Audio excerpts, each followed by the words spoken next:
नमस्कार। आज हम लोग जानेंगे टीएनए मॉडल सेट 4 बाल विकास एवं शिक्षा शास्त्र के बारे में। तो इसी टॉपिक से आज जो भी क्वेश्चन हैं इन्हीं टॉपिक से हैं। चलिए देखते हैं। पहला प्रश्न है जेडपीडी यानी जोन ऑफ प्रॉक्सिमल डेवलपमेंट की संकल्पना किसने दी थी? सही उत्तर है व्यागोत्स्की ने। इसका स्पष्टीकरण भी है। व्यागोत्स्की ने कहा कि जेडपीडी वह क्षेत्र है जहां बच्चा सहायता से नया सीखता है, यानी हेल्प करने से बच्चे को मदद मिलती है। स्कैफोल्डिंग का अर्थ क्या है? यहाँ पर देखिए इसके 4 ऑप्शन हैं, लेकिन मैं चारों ऑप्शन पर नहीं जाऊँगी, मैं सीधे उत्तर पे आती हूँ। बच्चे को सहायता देकर सीखने में मदद करना। स्पष्टीकरण ये है कि शिक्षक प्रारंभ में सहायता देते हैं, फिर धीरे धीरे हट जाते हैं और बच्चा अपने आप सीख कर करने लगता है। पिग्मेलियन इफेक्ट, ये क्वेश्चन बहुत ही इंपॉर्टेंट है। ये सारे इंपॉर्टेंट क्वेश्चन हैं। पिग्मेलियन इफेक्ट का संबंध किससे है? शिक्षक की अपेक्षाओं से। जब शिक्षक को विद्यार्थियों से उच्च अपेक्षाएं होती हैं तो उनके प्रदर्शन में सुधार होता है। ये है पिग्मेलियन इफेक्ट। सील का पूरा रूप क्या है? सील का पूरा फुल फॉर्म क्या है? Social emotional experiential learning. Seal शिक्षण में सामाजिक भावनात्मक अनुभवों को जोड़ने पर मदद देता है। अगला प्रश्न है कंस्ट्रक्टिविज्म यानी निर्माणवाद का मुख्य उद्देश्य क्या है? तो इसका उद्देश्य है ज्ञान का स्वयं निर्माण करवाना। स्पष्टीकरण ये है कि निर्माणवादी दृष्टिकोण में छात्र अपनी समझ स्वयं विकसित करता है। अगला प्रश्न है कौन सा मनोवैज्ञानिक व्यवहारवाद का प्रवर्तक है? व्यवहारवाद के प्रवर्तक है स्किनर ने ऑपरेंट कंडीशनिंग सिद्धांत दिया। 7वां प्रश्न है शिक्षण में प्रेरणा यानी मोटिवेशन का मुख्य कार्य क्या है? मोटिवेशन का मुख्य कार्य है सीखने की रुचि जगाना, यानी प्रेरणा बच्चे को सक्रिय बनाती है और सीखने की इच्छा उत्पन्न करती है। पियाजे के अनुसार बच्चे का संज्ञानात्मक विकास होता है जैविक परिपक्वता और अनुभव से। पियाजे ने सिमुलेशन और एकोमोडेशन की प्रक्रिया बताई। रिवार्ड एंड पनिशमेंट, पुरस्कार एवं दंड की जो सिद्धांत है ये किसने दिया? तो ये सिद्धांत दिया है, ये किसका सिद्धांत है? सिद्धांत का संबंध व्यवहारवाद से और यह सिद्धांत स्किनर और थॉर्नडाइक के प्रयोगों पर आधारित है। पनिशमेंट एवं दंड का, रिवार्ड एंड पनिशमेंट का, पुरस्कार एवं दंड का लर्निंग बाय डूइंग का सिद्धांत किसने दिया? लर्निंग बाय डूइंग का सिद्धांत दिया है जॉन डेवी ने।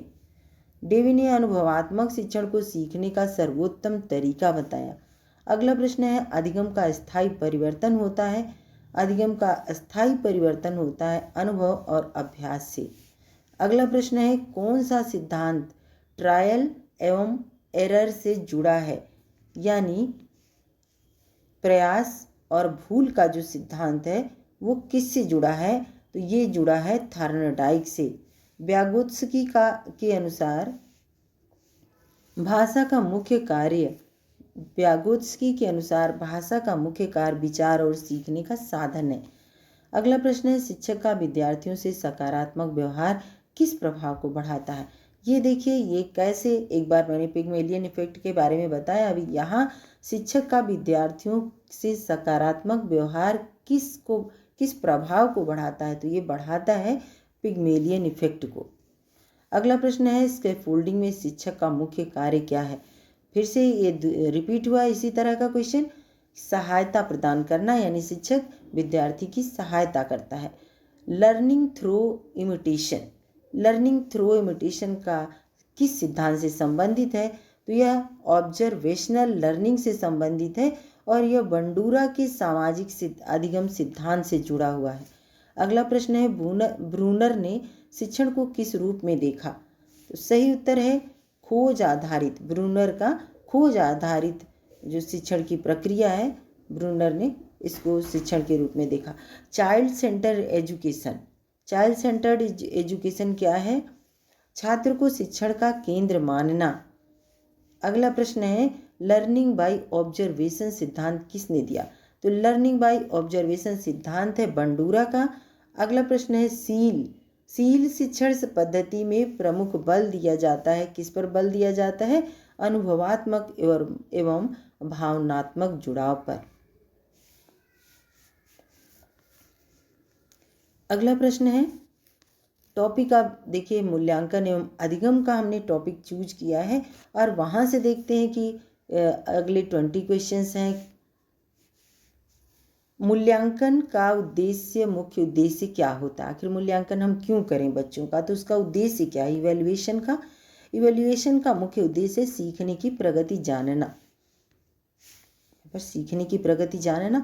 स्पष्टीकरण इसका ये है कि मूल्यांकन का कार्य केवल अंक देना नहीं बल्कि सीखने की गुणवत्ता का निर्धारण करना है। अगला प्रश्न है कि असेसमेंट ऑफ लर्निंग का अर्थ क्या है? असेसमेंट ऑफ लर्निंग से सीखने के दौरान मूल्यांकन होता है। यह शिक्षण प्रक्रिया में सुधार लाने के लिए किया जाता है। अगला प्रश्न है कि असेसमेंट ऑफ लर्निंग का उपयोग होता है। असेसमेंट ऑफ लर्निंग का उपयोग किस में होता है? छात्रों के परिणाम जानने के लिए इसका उपयोग होता है कि कौन सा बच्चा किस कैटेगरी का है, कितना मार्क्स पा रहा है, तो उसके पास कितना नॉलेज है। अब अगला प्रश्न है डायग्नोस्टिक टेस्ट का मुख्य उद्देश्य। डायग्नोस्टिक टेस्ट का मुख्य उद्देश्य कमजोरियों की पहचान करना।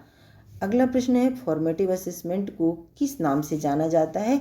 तो फॉर्मेटिव असेसमेंट को सतत मूल्यांकन के नाम से जाना जाता है और स्पष्टीकरण इसका ये है कि यह शिक्षण के दौरान किया जाने वाला निरंतर मूल्यांकन है, यानी लगातार चलता रहता है। यह समेटिव असेसमेंट क्या होता है?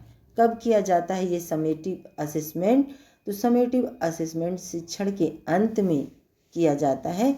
जैसे आप कहते हैं कि ये शिक्षण का जो अंत होता है उस समय ये किया जाता है। अब CCE क्या है? CCE continuous and comprehensive evaluation. अगर आपको CCE का फुल फॉर्म पूछा जाएगा तो भी आप इसको बता सकते हैं। तो देखिए CCE का उद्देश्य है विद्यार्थियों के सर्वांगीण विकास को मापना। अगला प्रश्न है सतत मूल्यांकन का एक लाभ है। क्या लाभ है? यहाँ पर 4 ऑप्शन दिए हुए हैं। परीक्षा का दबाव छात्रों पर कम करना, परीक्षा कठिन बनती है, शिक्षक का कार्य बढ़ता है, समय बर्बाद होता है। तो छात्र पर परीक्षा का दबाव कम होता है इससे। अगला है पोर्टफोलियो असेसमेंट में क्या शामिल होता है? विद्यार्थियों के कार्यों का संकलन जो है वह पोर्टफोलियो असेसमेंट में शामिल होता है। अब अगला प्रश्न है, ये भी सारे प्रश्न इंपॉर्टेंट है। रूब्रिक्स का उपयोग किया जाता है। हम रूब्रिक्स का उपयोग कहाँ करते हैं? अंक देने के लिए दिशा निर्देश हेतु रूब्रिक्स का उपयोग करते हैं। अगला प्रश्न है कि फीडबैक का मुख्य उद्देश्य क्या है? फीडबैक का मुख्य उद्देश्य सुधार के अवसर प्रदान करना। अगला प्रश्न है ऑब्जेक्टिव टेस्ट किस प्रकार का होता है? तो ऑब्जेक्टिव टेस्ट होता है बहुविकल्पीय, यानी ऑब्जेक्टिव टाइप के जो प्रश्न होते हैं, 4 ऑप्शन रहते हैं। अचीवमेंट टेस्ट का उद्देश्य होता है, अचीवमेंट टेस्ट का उद्देश्य क्या है? सीखे गए विषय का स्तर जानना। अगला प्रश्न है डायग्नोस्टिक एंड रिमेडियल टीचिंग का संबंध किससे है? तो देखिए डायग्नोस्टिक और रिमेडियल टीचर का जो संबंध है त्रुटियों की पहचान और सुधार से है। बच्चों में पता करना कि किसके अंदर क्या त्रुटि है, कहाँ पर वो गलती कर रहा है और उसको पहचान करके उसके बाद उसमें सुधारात्मक रिमेडियल टीचिंग करवाना उसके साथ। अगला प्रश्न है कि स्व मूल्यांकन यानी सेल्फ असेसमेंट से विद्यार्थी में क्या विकसित होता है? तो सेल्फ असेसमेंट से विद्यार्थी में आत्मविश्लेषण विकसित होता है। अगला प्रश्न है पीयर असेसमेंट का अर्थ। पीयर असेसमेंट का अर्थ है सहपाठियों द्वारा मूल्यांकन। अगला प्रश्न है कि मूल्यांकन का मुख्य तथ्य कौन सा है? उद्देश्य, उपकरण और परिणाम। अगला प्रश्न है क्राइटेरियन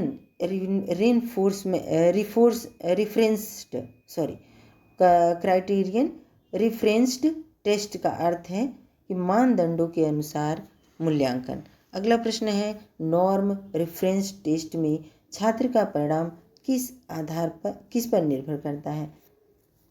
तो छात्रों का जो परिणाम है अन्य छात्रों के प्रदर्शन पर निर्भर करता है। अगला प्रश्न है कि मूल्यांकन प्रक्रिया में शिक्षक की सबसे महत्वपूर्ण भूमिका है। तो किस प्रकार की भूमिका है? मार्गदर्शक और सुधारक की। तो ये सारे प्रश्न यहीं समाप्त होते हैं। मिलती हूँ मैं आपसे अपने अगले वीडियो में। तब तक के लिए अगर आप इस चैनल पर नए हैं तो सब्सक्राइब कर लीजिएगा, लाइक कमेंट शेयर करना नहीं भूलिएगा। धन्यवाद।